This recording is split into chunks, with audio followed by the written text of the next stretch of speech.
What's up, everyone? It's Will here, and today I want to talk about how my perceptions and understanding of money and wealth and value have changed yet again. So, initially, I came from a point of just like not understanding it at all, just a guy who liked to play video games. And then I went from there to a area of reading a extensive amount of content and information from various sources from successful people. And then I got to an understanding of what money was. And I would define that phase as understanding it as you need to give value to get value. And by scaling yourself and being able to reach more people, you can therefore give value and get them to give you value back. So that oftentimes means providing services or goods in that form of value where people like it so much that they will pay you and exchange their money for your value. And if you can scale that to a level where you reach a ton of people, hundreds of thousands or millions, you will be able to get more money. So that was my understanding, and then it gets a lot grayer and a lot more complicated in certain ways. Whereas, first off, just by how the world works, just market conditions and supply and demand, certain aspects and skill sets can create a tremendous amount of value, and there's a lot more demand for that, and therefore you can make more money doing that. Then I started realizing that sometimes it's not just pursuing things for money or the fact that you're not in the right industry. Oftentimes it's also a matter of the fact that you don't understand marketing or selling or being a good salesperson or communication or business model savvy or whatever else. And if you knew all that stuff, you could really take what you have to another level. And that's what's missing in the picture. And then I got to an understanding where I realized that just because you're not earning a lot doesn't mean that you are providing little value.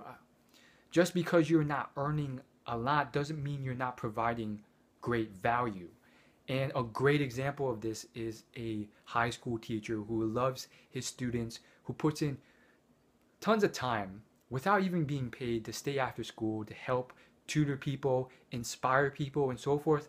And some of these people, they're not being paid a lot of money. Again, it gets even fuzzier because when we say a lot of money, well, it's all relative. Like, if you're an American teacher, yeah, if you compare it to your country, maybe not so much. But if you compare it to 99% of the rest of the world and third world countries, you're earning quite a lot. And so it's kind of relative in that way. But generally speaking, these people are providing tremendous value and inspiring students, and those students may go on because of that inspiration to change the entire world, influence and impact millions of people, or just do revolutionary things. And that value is never captured or oftentimes given back in money. Sometimes it is in a long roundabout way when that student returns to the teacher.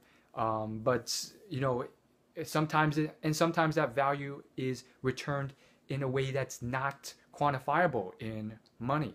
Maybe it's just pride and appreciation and a feeling of satisfaction. But again, it's one of those things where it's like, well, what's going on here? Which gets me into a concept which gets me into my understanding of money and the exchange of money, which is described in the book, which was really further cemented in the book I was listening to on audiobook today called Start With Why by Simon Sinek.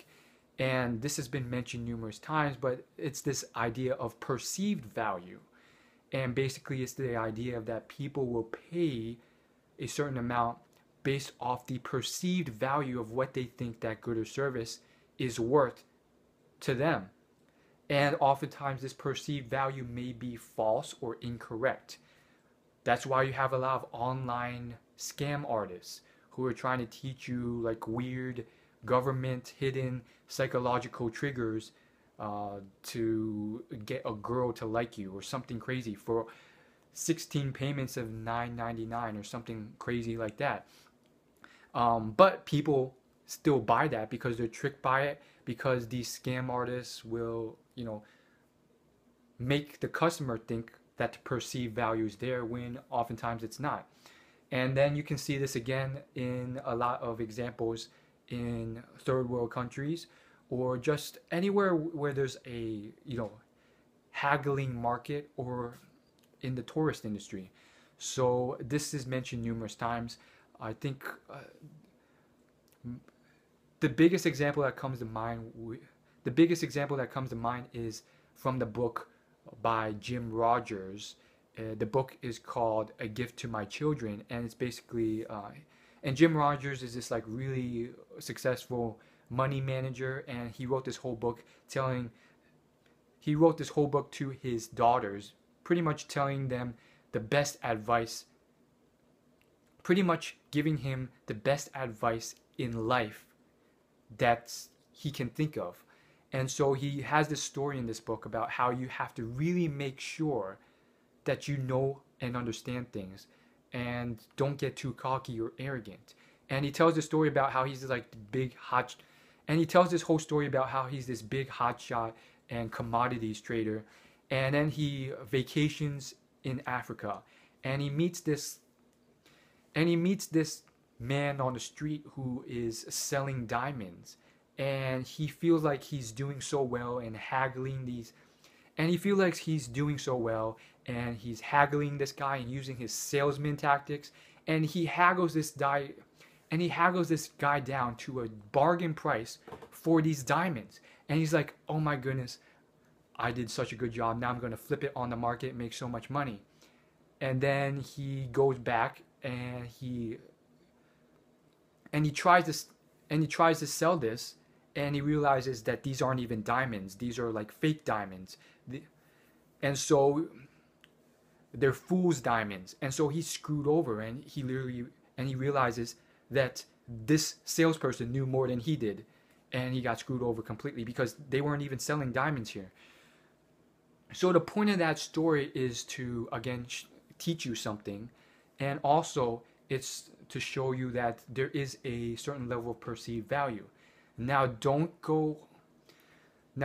be pissed off or frustrated, because I personally believe that in the long run, in the 10-year level and the 20-year level, you won't get by and you will not thrive and be the most profitable and successful by doing this stuff where you are scamming people or being dishonest or trying to trick people into a one-off perceived value where there truly isn't that value there. You may be able to do it once or twice or for 1 year, but you truly aren't building a reputation that will put you up to succeed. And you can guarantee that your customers will not be coming back to buy again or buy more expensive products. And I think, that's one of the many concepts that really creates a truly profitable business that makes 100 times more than any of these, salesy or scam artist type things where they try and manipulate perceived value. If you truly deliver good value, that's going to be there. So long story short, my understanding of perceived value and money has changed a bit.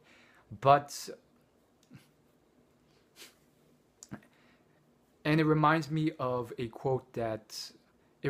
something that the billionaire Elon Musk said in an interview with him and Bill Gates. He says that if you just go out and see if you stop focusing on the money and you just focus on how you can help as many people as possible, the money will come. And that's pretty much what he's done with his companies. He's helped millions of people harvest solar energy at cheaper prices and use that when it wasn't available to power their huts and houses. He's helped people who want to buy He's helped people who want to use electric cars more than any other person on earth. He's he's created a private company that now can send space. He's created a private company that can now send things to space, whereas before that it was all government stuff. And now he's been able to use business tactics and business concepts to do it for a lot cheaper. So again, long story short, I'm still a bit confused about this whole thing, and that's some of my insights on it. Hopefully it helped. As always, like and subscribe. Thanks for watching. I'll see you in my next video. Peace!